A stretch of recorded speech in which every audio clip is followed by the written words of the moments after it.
Hey everyone, and welcome to this explainer. I am absolutely thrilled to have you here today.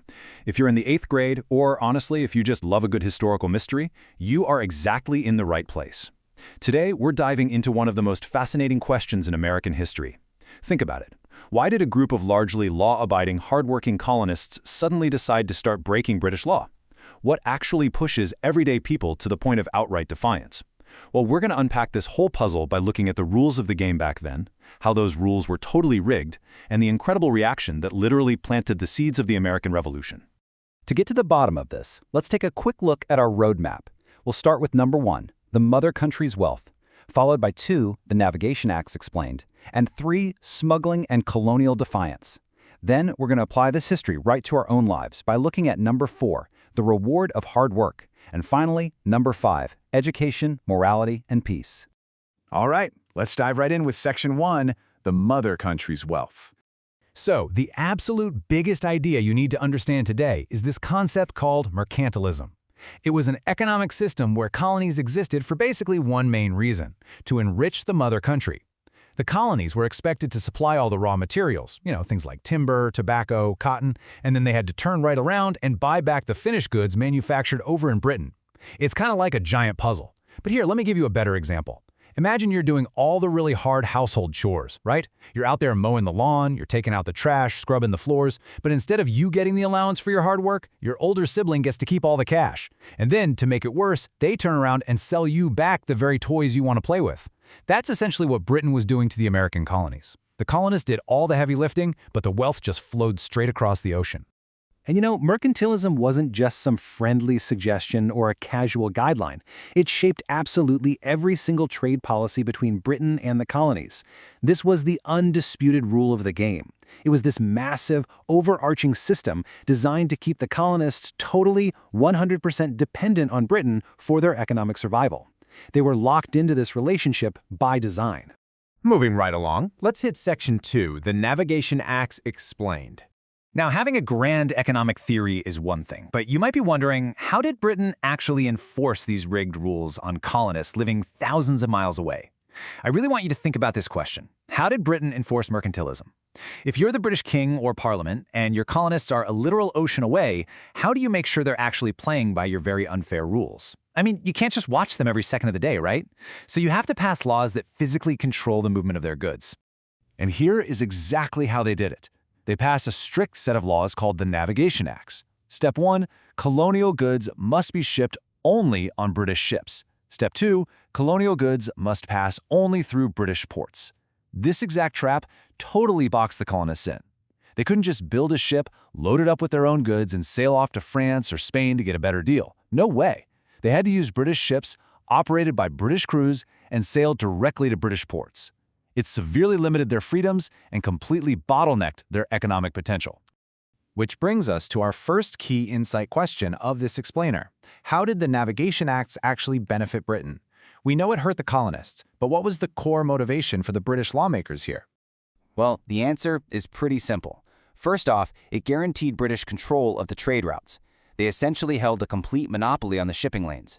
Second, and this is absolutely crucial, it allowed Britain to collect customs duties, which are basically just taxes.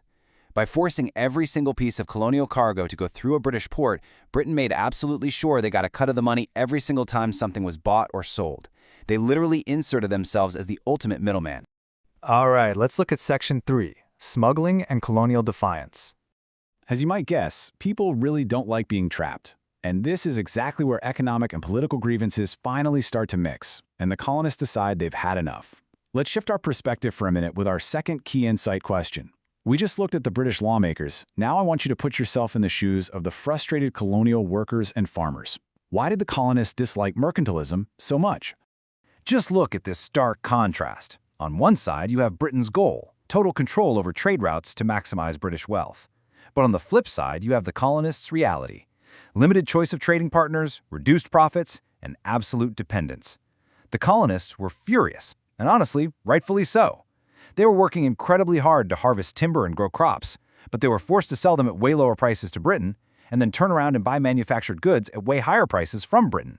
They wanted to expand their markets, They wanted to trade with the French and the Dutch.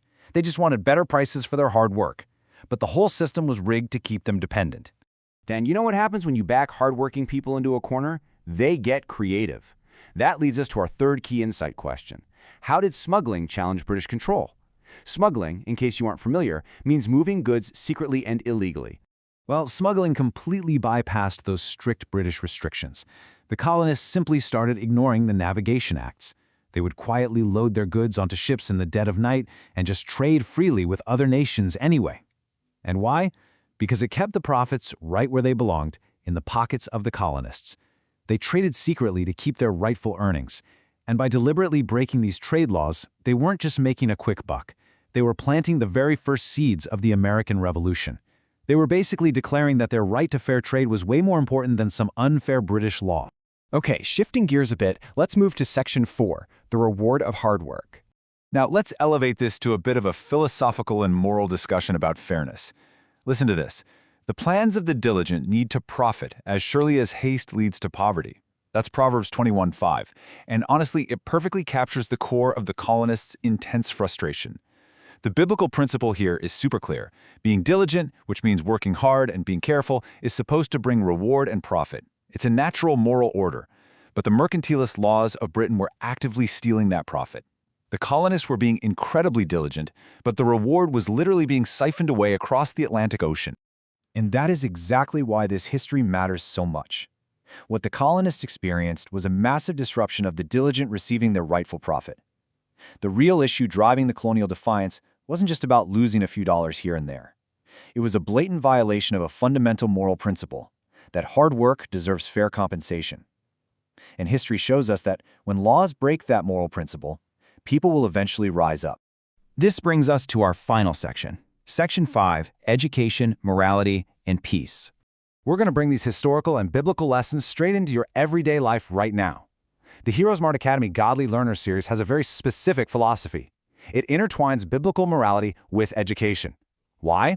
Because quite simply, education without morality will ultimately hurt you and the people around you. Think about those British lawmakers we just learned about. They were highly educated, highly intelligent men, right?